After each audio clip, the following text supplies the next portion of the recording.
पापा, पैसा क्या होता है? छोटू राजू ने बड़ी बड़ी आंखें करके पूछा।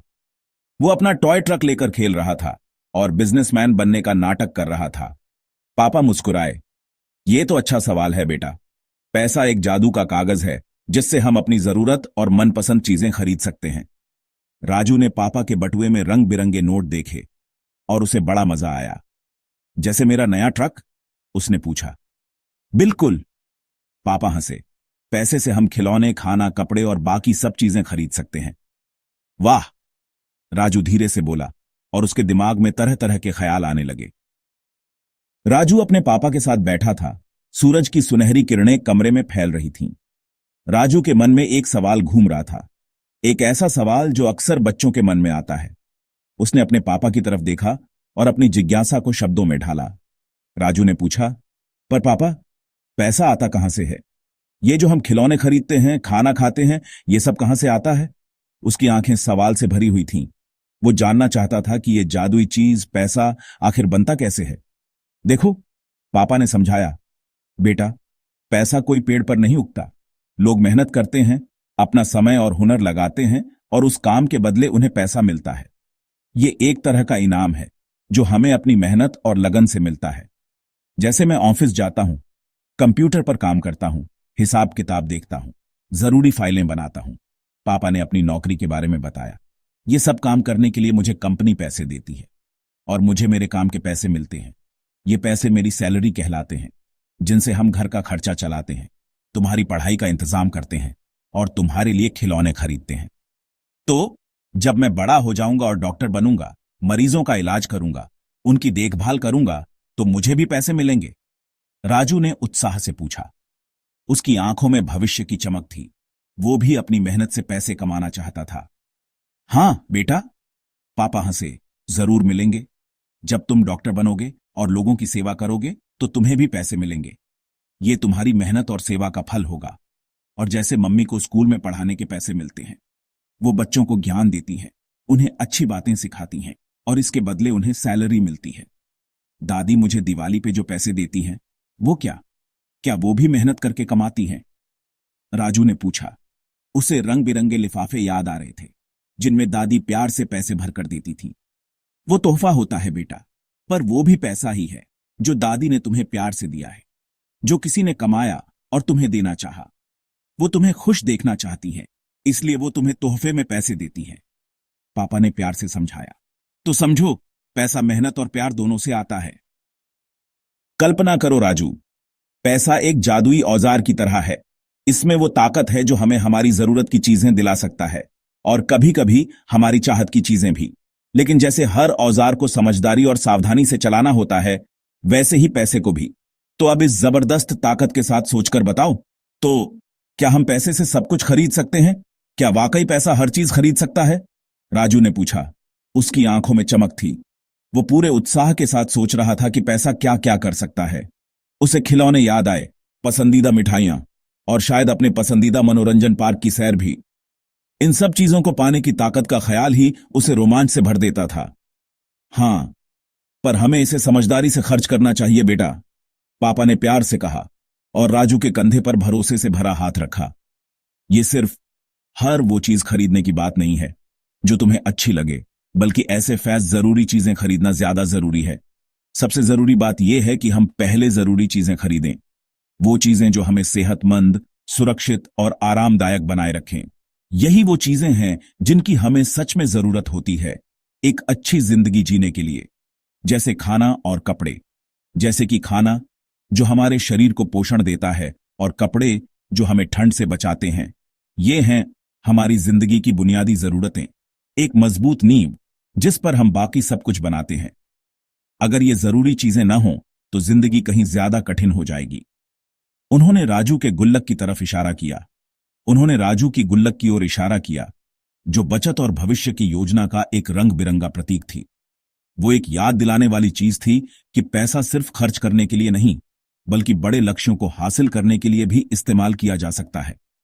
याद है तुम अपने गुल्लक में पैसे कैसे जमा करते हो? याद है तुम अपनी गुल्लक में पैसे कैसे जमा करते हो? हर सिक्का जो तुम उसमें डालते हो, वो तुम्हें किसी खास चीज के थोड़ा और करीब ले जाता है। इसे बचत कहते हैं। इसे बचत कहते हैं। ये ठीक वैसा ही है जैसे कोई बीज बोना जो धीरे धीरे एक पेड़ बनता है और सालों तक छाया और फल देता है। बचत तुम्हारे भविष्य में किया गया एक निवेश है। जैसे मैं अपने टिफिन के पैसों से पेस्ट्री नहीं खरीदता, राजू ने पूछा। जैसे जब मैं अपनी टिफिन के पैसों से पेस्ट्री नहीं खरीदता, राजू ने पूछा, ये जानने की कोशिश करते हुए कि क्या वो सही समझ रहा है। वो अब धीरे धीरे इंतजार करके कुछ बड़ा पाने की समझ सीख रहा था। बिल्कुल, एग्जैक्टली। ये तो समझदारी से फैसला लेने की एकदम बढ़िया मिसाल है। बचत करने से हम बाद में कोई बड़ी चीज खरीद सकते हैं। बचत हमें बाद में कोई बड़ी चीज खरीदने की ताकत देती है, ऐसी चीज जो शायद अभी हमारे बस में नहीं है। ये दरअसल योजना बनाने और अपने लक्ष्य की ओर धीरे धीरे बढ़ने की बात है। जैसे वो बड़ा वाला ट्रक जो तुम्हें हमेशा से चाहिए, जैसे वो बड़ा ट्रक जिसे तुम हमेशा से लेना चाहते थे। सोचो, जब वो तुम्हारा होगा तो कितनी खुशी होगी, ये जानकर कि तुमने उसे अपनी ही बचत से खरीदा है। पापा ने आंख मारते हुए कहा। पापा ने आंख मारते हुए कहा, जैसे राजू के लिए आगे आने वाले रोमांचक मौकों की झलक दे रहे हों, जो वो समझदारी से खर्च करना और होशियारी से बचत करना सीखते हुए पाएगा। ये एक सीखने और बढ़ने की यात्रा है और मैं हर कदम पर तुम्हारे साथ हूं, तुम्हारा मार्गदर्शन करने के लिए। पर हमें कैसे पता चलेगा कि कितना खर्च करना है और कितना बचाना है? राजू ने थोड़ा कंफ्यूज होकर पूछा। यही बजट बनाना काम आता है, पापा ने समझाया। ये पैसों के लिए एक प्लान बनाने जैसा है। उन्होंने एक कागज निकाला और 2 बॉक्स बनाए। मान लो तुम्हें स्कूल के टिफिन के लिए 50 रुपये मिलते हैं। तुम 30 रुपये अपने टिफिन पर लगा सकते हो और बचे हुए 20 रुपये अपने गुल्लक में डाल सकते हो। इस तरह तुम अपना टिफिन भी एंजॉय करोगे और बचत भी करोगे। पर पापा, अगर मुझे अचानक से कुछ खरीदना पड़े, जैसे नया पेंसिल बॉक्स? राजू ने थोड़ी चिंता से पूछा। इसीलिए हमारे पास इमरजेंसी फंड होता है बेटा, पापा ने एक छोटा सा बॉक्स निकालते हुए कहा। यह हमारा सुपर हीरो बैकअप है। वाह, सुपर हीरो! राजू खुशी से चिल्लाया। उसकी आंखें फटी की फटी रह गईं। यह फंड अनएक्सपेक्टेड चीजों के लिए होता है। हम हर महीने इसमें थोड़े पैसे डालते हैं ताकि हम किसी भी अचानक खर्चे के लिए तैयार रहें, पापा ने समझाया। राजू अपने पिता के साथ बगीचे में घूम रहा था। सूरज की सुनहरी किरणें पत्तों से छनकर आ रही थीं। राजू के मन में एक सवाल घूम रहा था जिसे वह अपने पापा से पूछने के लिए उत्सुक था। उसने अपने पापा का हाथ पकड़ा और बोला, दादी, पैसे इन्वेस्ट करने के बारे में कुछ कहती रहती हैं। वह हमेशा कहती हैं कि पैसे को सही जगह पर लगाना चाहिए ताकि वह बढ़ सके। दादी के पास हमेशा पैसे बचाने और उसे बढ़ाने के नए तरीके होते हैं। इसका क्या मतलब है? राजू थोड़ा उलझन में था। उसे समझ नहीं आ रहा था कि दादी किस बारे में बात कर रही हैं। उसने सोचा कि शायद यह कोई बड़ी बात होगी जो उसे अभी समझ में नहीं आएगी। राजू ने पूछा। उसकी आंखें जिज्ञासा से चमक रही थीं। वह अपने पापा से इस बारे में और जानना चाहता था। बचत करना गमले में बीज बोने जैसा है बेटा। जैसे हम एक बीज बोते हैं और उसकी देखभाल करते हैं, वैसे ही हमें अपने पैसे की भी देखभाल करनी चाहिए। ये सेफ है, बिल्कुल एक सुरक्षित जगह पर रखे हुए खजाने की तरह। जैसे हम अपने खजाने को सुरक्षित रखते हैं, वैसे ही बचत किए हुए पैसे भी सुरक्षित रहते हैं और धीरे धीरे बढ़ता है। जैसे एक छोटा पौधा धीरे धीरे बड़ा होता है, समय के साथ वह पौधा एक विशाल पेड़ बन जाता है, वैसे ही हमारी बचत भी धीरे धीरे बढ़ती है, पापा ने समझाया। उनकी आवाज में प्यार और धैर्य था। वह राजू को पैसे के बारे में सब कुछ सिखाना चाहते थे। इन्वेस्ट करना बगीचे में बीज बोने जैसा है, जहां हम अलग अलग तरह के बीज बोते हैं और उनकी देखभाल करते हैं, जहां उसे धूप और पानी मिलता है और खाद भी, ताकि वो अच्छे से बढ़ सके। उसी तरह इन्वेस्ट किए हुए पैसे को भी बढ़ने के लिए सही माहौल चाहिए होता है और वो बड़ा पेड़ बन जाता है जो हमें फल और छाया देता है। उसी तरह इन्वेस्ट किए हुए पैसे भी हमें भविष्य में बहुत फायदा पहुंचाते हैं। हमें फल और छाया देता है, यानी हमारी जरूरतें पूरी करता है और हमें आराम देता है, पापा ने कहा। उनकी आंखों में चमक थी क्योंकि वह राजू को एक महत्वपूर्ण सबक सिखा रहे थे। तो इन्वेस्ट करने से हमारे पैसे जल्दी बढ़ते हैं? राजू ने पूछा। उसके दिमाग में अब बातें थोड़ी थोड़ी समझ में आ रही थी। राजू ने पूछा। उसकी उत्सुकता और भी बढ़ गई। वह इस बारे में और अधिक जानना चाहता था। उसे अब समझ आने लगा था कि दादी और पापा हमेशा पैसे के बारे में इतनी बातें क्यों करते हैं। बिल्कुल, पापा ने जवाब दिया। ये जादू जैसा है, पर यह असली जादू है जो हमें भविष्य में बहुत काम आ सकता है। पर इसके बारे में एक्सपर्ट्स से सीखना जरूरी है। ताकि हम सही तरीके से इन्वेस्ट कर सकें और अपने पैसे को सुरक्षित रख सकें। पापा मुस्कुराए। उन्हें खुशी थी कि राजू अब पैसे के महत्व को समझने लगा है। तो हमें हमेशा बचत और इन्वेस्ट करना चाहिए? राजू ने पूछा। हां, पर बहुत से लोग पैसों से गलतियां करते हैं बेटा, पापा ने कहा। जैसे क्या? राजू ने उत्सुकता से पूछा। कुछ लोग बिना बचत के सारे पैसे खर्च कर देते हैं, कुछ लोग इन्वेस्ट करने से डरते हैं और अपने पैसे ऐसे ही रखे रहते हैं। हमें इन गलतियों से सीखना चाहिए और अपने पैसों के साथ जिम्मेदार होना चाहिए, पापा ने सलाह दी।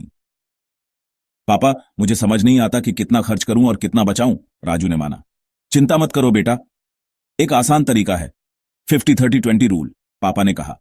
मान लो तुम्हारा पॉकेट मनी एक स्वादिष्ट केक है। 50% जरूरतों पर जाता है जैसे स्कूल का सामान, 30% मनपसंद चीजों पर जैसे खिलौने और 20% सीधा बचत में। याद है तुम्हें दिवाली पर 500 रुपये मिले थे राजू? पापा ने पूछा। राजू ने हां में सर हिलाया। उसे अपने हाथ में नए नए नोट याद आ रहे थे। तुमने 50-30-20 रूल बिल्कुल सही फॉलो किया। तुमने अपनी मनपसंद किताब 250 रुपये में खरीदी, एक छोटी टॉय कार 150 रुपये में खरीदी और 100 रुपये बचा लिए। देखो, तुम तो पहले से ही मनी मैनेजमेंट प्रो हो, पापा ने राजू के बाल सहलाते हुए कहा। तो राजू की तरह अगर आप भी समझदारी से पैसे की कीमत सीखना चाहते हैं तो ऐसे ही वीडियो के लिए हमारे चैनल फाइनेंस फॉलो को जरूर सब्सक्राइब करें। अगर आपको यह कहानी पसंद आई हो तो लाइक करें, नीचे कमेंट में बताएं कि आपको क्या सीख मिली और अगला टॉपिक क्या होना चाहिए वो भी जरूर लिखें। चलो मिलकर सीखते हैं कैसे पैसे को संभालकर जिंदगी को बेहतर बनाया जा सकता है। मिलते हैं अगले वीडियो में एक नई सीख के साथ।